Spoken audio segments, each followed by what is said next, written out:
DNT संघर्ष समिति के नेतृत्व में बहिष्कार आंदोलन किया गया, जिसमें 10,000 लोगों ने भाग लिया।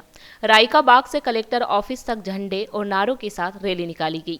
डीएनटी संघर्ष समिति के अध्यक्ष लालजी रायका ने 7 जनवरी में पाली आंदोलन के बाद भी राजस्थान सरकार ने उनकी मांगों पर विचार नहीं किया, इसलिए आज यहां मुख्यमंत्री का पुतला फूंका गया। लालजी रायका ने घोषणा की कि यदि राज्य सरकार को जून तक समय देते हैं, यदि सरकार डीएनटी की मांगों को पूरा नहीं करती है तो 1 जुलाई को जयपुर में महाआंदोलन किया जाएगा, जिसमें लाखों लोग भाग लेंगे। और कर्नाटक में, महाराष्ट्र में जब लागू करने की तैयारी है, फिर राजस्थान में क्यों उदासीनता है?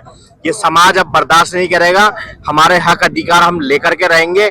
बड़े भाई लाल सिंह जी ने, रतननाथ जी ने जो कहा है, कितनी तारीख?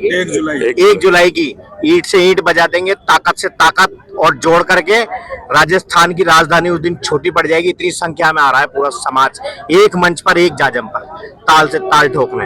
आज हमने ये डीएनटी समाज के लिए 10 मांगों के लिए हमने जो ज्ञापन दिया था, उसमें हम जो सेपरेट आरक्षण, जो आरक्षण विदिन आरक्षण की जो सुप्रीम कोर्ट ने मांग मानी है, उसकी हमने डिमांड की है। 10% हमने पंचायत और लोकल बॉडी में डीएनटी समाज के लिए मांग की है।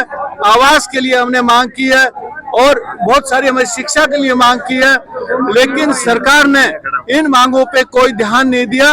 हमने मंत्री के पास गए, मैं, रतनलाल जी और हमारे विष्णा जी, सब लोग, लेकिन कोई भी उस लेटर का कोई फर्क नहीं पड़ा। पहला आंदोलन हमने 7 जनवरी को पाली में किया, फिर सरकार को समय दिया, लेकिन फिर भी सरकार पे कोई फर्क नहीं पड़ा। इसलिए आज हमने पुतला जला करके और हमारा आक्रोश दिखाया है कि यदि अब आगे सरकार हमारी मांगों को नहीं मानती है तो ये बहिष्कार आंदोलन हम लोग जयपुर में लेके जाएंगे। और आज हमने सब ने मिलके, सब जितनी भी डीएनटी हमारी 50 समाज है, 50 जातियां, सब ने मिलके आज तय किया है 1 जुलाई को, 1 जुलाई 2025 को जयपुर में महाआंदोलन करेंगे, जिसमें लाखों लोग आएंगे।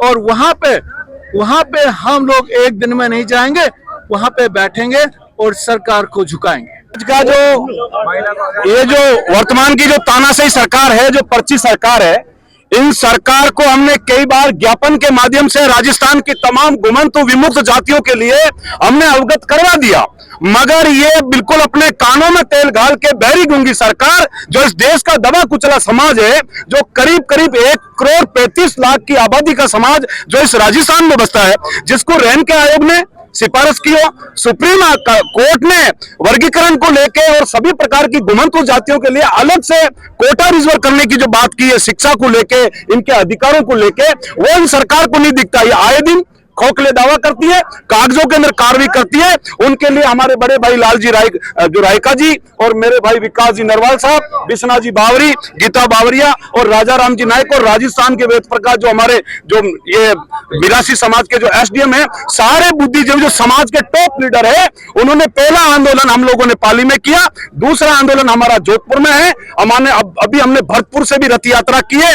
हमने ये टारगेट किया है कि राजस्थान की तमाम गुमंतु जातियां वो उमड़ेगी के तो ये सरकार नहीं है और के हम नहीं है, के तो हम जीते जीत भी, हम तो मरे हुए लोग हैं। हम तो ये चाहते हैं कि सरकार हमें सबको जेल में डाले। और आज मैं जोधपुर की प्रशासन को भी कहना चाहता हूं कि अभी हम 2 मिनट में, हमारी यही मांग है कि कलेक्टर या एडीएम या मौके पर आ जाए, हमारा ज्ञापन ले ले, नहीं तो यहाँ हमारे को गिरफ्तार करना है। अभी जो ये सामने जो बैरिकेड पड़ा है, ये 5 मिनट में बैरिकेड टूटेगा और हम लोग अंदर जाएंगे और हम हमारे हक और अधिकार की बात करेंगे।